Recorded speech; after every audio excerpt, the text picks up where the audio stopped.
Assalamualaikum warahmatullahi wabarakatuh. Izinkan kami untuk mempresentasikan materi tentang teori komunikasi pembelajaran pada mata kuliah Komunikasi Pembelajaran Era Digital dengan dosen pengampu Ibu Uswatun Hasanah MPD. Adapun yang akan menyampaikan presentasi yaitu saya, Herul Bahtiar dari kelas B2. Semoga apa yang akan kami sampaikan ini bermanfaat untuk kita semua dan sebagai ladang ilmu bagi kita semua. Selamat menyaksikan. Teori komunikasi pembelajaran. Proses penyampaian pesan yang efektif dalam pendidikan. Prinsip, model, peran, hambatan, dan strategi praktis untuk pengajaran yang komunikatif. Teori komunikasi pembelajaran adalah kajian tentang bagaimana pesan disampaikan secara efektif dalam proses pendidikan. Di era digital saat ini, komunikasi tidak lagi hanya terjadi secara tatap muka, melainkan juga melalui berbagai platform digital seperti Zoom, Google Classroom, LMS, video pembelajaran, dan lain-lain.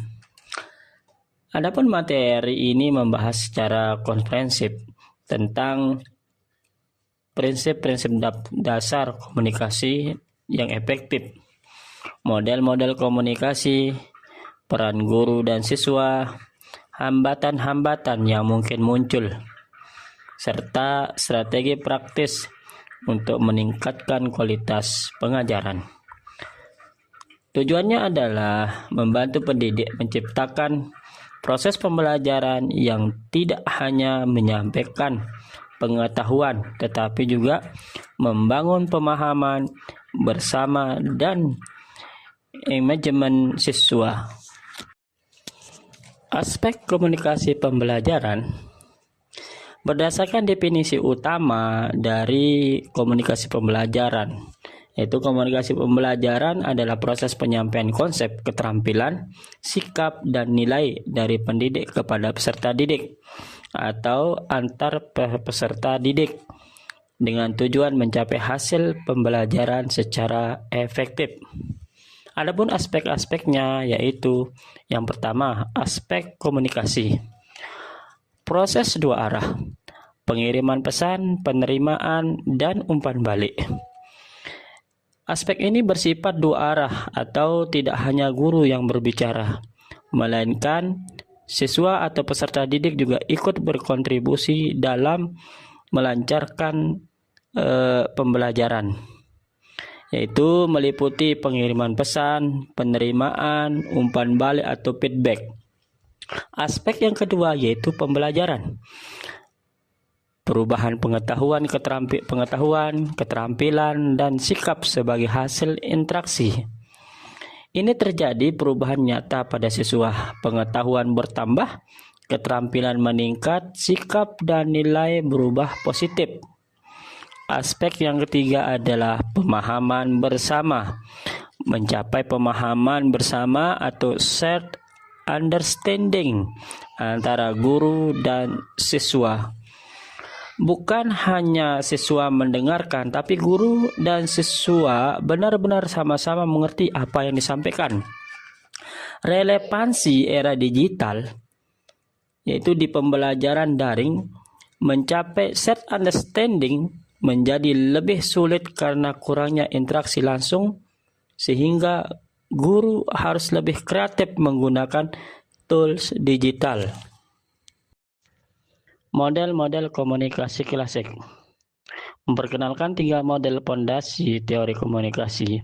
Yang pertama yaitu model Laswell tahun 1948 atau disebut dengan pemula, yaitu who atau siapa, say what mengatakan apa, channel atau melalui media apa, to whom kepada siapa, efek apa. Ini semua membantu guru merancang pesan secara sistematis. Yang kedua, model Shannon-Weaver tahun 1949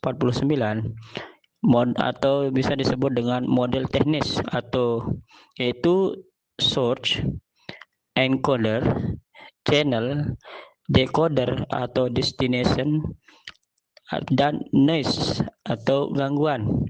Sangat relevan di era digital karena noise bisa berupa gangguan jaringan atau notifikasi HP atau kebosanan siswa.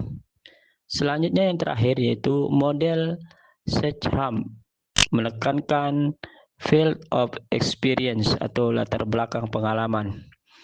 Komunikasi ini akan berhasil jika guru dan siswa memiliki pengalaman atau pengetahuan tumpang tindih. Manfaatnya, model-model ini membantu guru mendesain materi yang mudah dipahami dan meminimalisir kesalahpahaman. Model komunikasi dalam pendidikan. Yang pertama yaitu linear. Alurnya yaitu dari guru ke siswa atau satu arah. Kelebihannya yaitu efisien untuk menyampaikan materi banyak dalam waktu singkat, misalnya seperti ceramah. Adapun kekurangannya yaitu minimnya feedback atau timbal balik dari siswa. Selanjutnya kekurangannya adalah membuat siswa menjadi pasif. Model ini cocok untuk pengantar materi atau video pembelajaran. Yang kedua yaitu model interaktif, termasuk feedback atau contoh diskusi tanya jawab terstruktur. Model ini lebih baik daripada linear karena siswa ikut terlibat. Siswa menjadi lebih aktif dalam pembelajaran dan menyampaikan isi dari pemahamannya. Ada tanya jawabnya, ada pollingnya, dan ada kuisnya. Intinya adalah model ini lebih baik daripada model linear. Yang ketiga yaitu model transaksional, yaitu komunikasi simultan dan saling mengaruhi, ideal untuk pembelajaran kolaboratif. Pembelajaran modern atau project-based learning, diskusi kelompok, collaborative learning. Guru dan siswa sama aktif sebagai komunikator. Adapun saran praktis adalah pilih model sesuai tujuan atau konteks siswa dan medium pembelajaran. Guru harus fleksibel memilih model sesuai dengan pembelajaran atau kondisi siswa. Fungsi komunikasi pembelajaran. Komunikasi dalam pembelajaran memiliki 4 fungsi utama. Yang pertama, fungsi sosial, yaitu membangun hubungan baik antara guru, siswa, dan siswa-siswa, menciptakan iklim kelas yang aman, nyaman, dan sportif. Yang kedua, yaitu fungsi ekspresif, yaitu menyampaikan emosi, sikap, dan motivasi. Contohnya yaitu guru memberi semangat saat siswa kesulitan. Fungsi yang ketiga yaitu fungsi ritual, yaitu membiasakan norma atau nilai kelas. Dalam contohnya seperti itu, contohnya yaitu absensi, aturan diskusi, salam, dan lain-lain. Fungsi yang terakhir yaitu fungsi instrumental atau transfer pengetahuan dan pencapaian tujuan pembelajaran bagi siswa. Prinsip komunikasi efektif. 4 prinsip kunci yang harus dikuasai guru. Yang pertama yaitu respect dan empati, yaitu menghargai perspektif siswa, pahami konteks mereka, dan pahami latar belakang mereka. Yang kedua yaitu clarity dan audible. Seorang guru harus menggunakan bahasa sederhana, intonasi yang jelas, dan visual pendukung seperti slide, video, infografis, dan lain-lain. Yang ketiga yaitu humble dan responsiveness, yaitu bersikap rendah hati, respon cepat dan konstruktif terhadap feedback atau pendapat siswa, baik itu pertanyaan maupun kesulitan yang terjadi pada siswa. Yang keempat yaitu verbal dan non-verbal. Padukan kata atau gestur visual dan media untuk memperkuat pemahaman peserta didik, baik ekspresi wajah, gerakan tubuh, dan media digital. Peran guru dan siswa. Kompetensi yang harus dimiliki oleh guru yaitu kejelasan dalam berbicara. Selanjutnya yaitu sikap empati yang tinggi. Selanjutnya yaitu mahir menggunakan teknologi atau penguasaan media. Kemampuan mengelola interaksi kelas atau memanajemen kelas. Guru sebagai komunikator mempunyai beberapa tugas, yaitu sebagai encoder pesan atau pembuat dan penyampai materi. Kedua, fasilitator. Maksudnya yaitu pembelajaran atau yang mengajarkan atau sumber. Selanjutnya, motivator. Model perilaku atau teladan, atau manajer kelas atau orang yang mengelola lingkungan kelas atau lingkungan belajar. Siswa sebagai komunikan, yaitu maksudnya penerima dan pengolah pesan yang disebut dengan decoder. Memberi feedback aktif atau memberi umpan balik terhadap apa yang disampaikan oleh komunikator.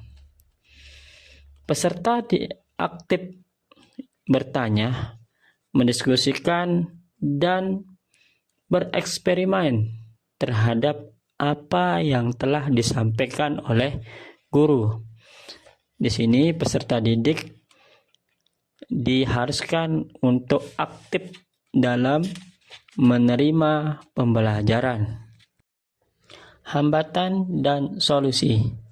Dalam komunikasi pembelajaran, mesti kita mendapatkan hambatan, namun hambatan-hambatan tersebut pasti ada solusi atau jalan keluar yang akan kita tempuh.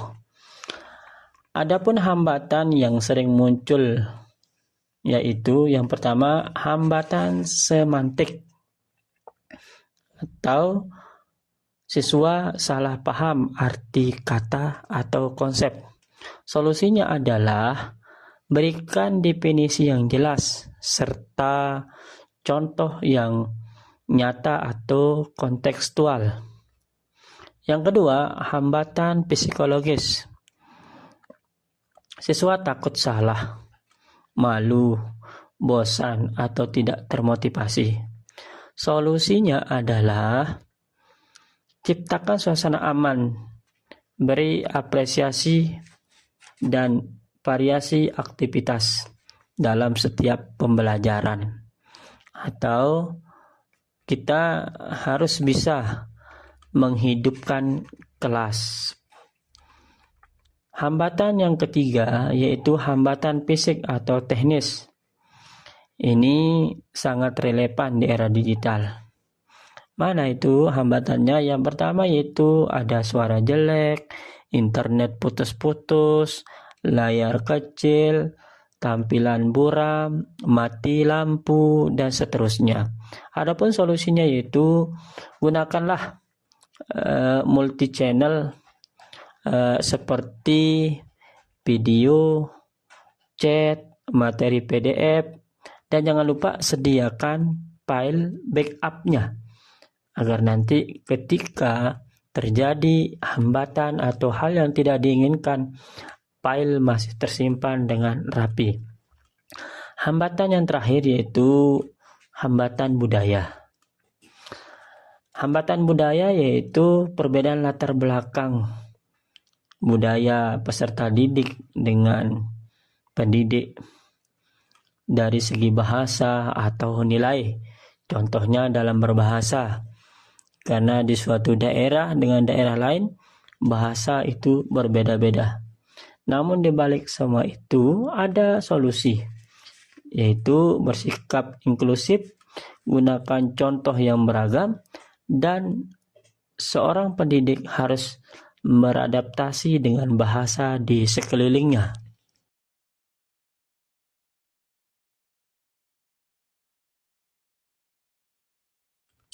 Komunikasi pembelajaran di era digital dan rekomendasi.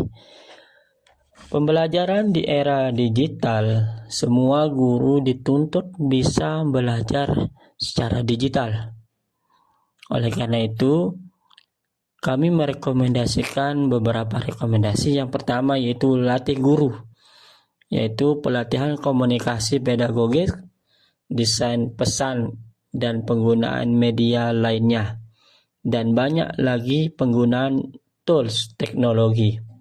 Yang kedua yaitu variasi media, menggunakan Learning Management System atau LMS, video interaktif dan sumber visual yang perkaya pesan seperti video interaktif, animasi, infografis, dan lain-lain. Yang ketiga, budaya feedback. Terapkan umpan balik dua arah yang cepat dan konstruktif. Setiap menyelesaikan pembelajaran, seorang pendidik harus berupaya agar terciptanya feedback antara pendidik dengan peserta didik, karena hal itu yang akan membuka wawasan peserta didik dan keberanian dalam menyampaikan pendapat sendiri. Yang keempat yaitu integrasi teknologi. Seorang guru harus mengadopsi blended learning dengan mempertimbangkan aksesibilitas atau kualitas interaksi, yaitu dengan kombinasi daring dan luring, dengan memperhatikan aksesibilitas bagi semua siswanya. Akhirnya kami telah selesai memaparkan materi tentang komunikasi pembelajaran. Semoga apa yang kami sampaikan itu bermanfaat dan sebagai ladang ilmu, dan apapun yang menjadi kesalahan kami itu datangnya dari kami pribadi dan mohon untuk dimaafkan. Dan saksikan video ini ada di channel YouTube kami. Jangan lupa di like, subscribe. Terima kasih. Assalamualaikum warahmatullahi wabarakatuh.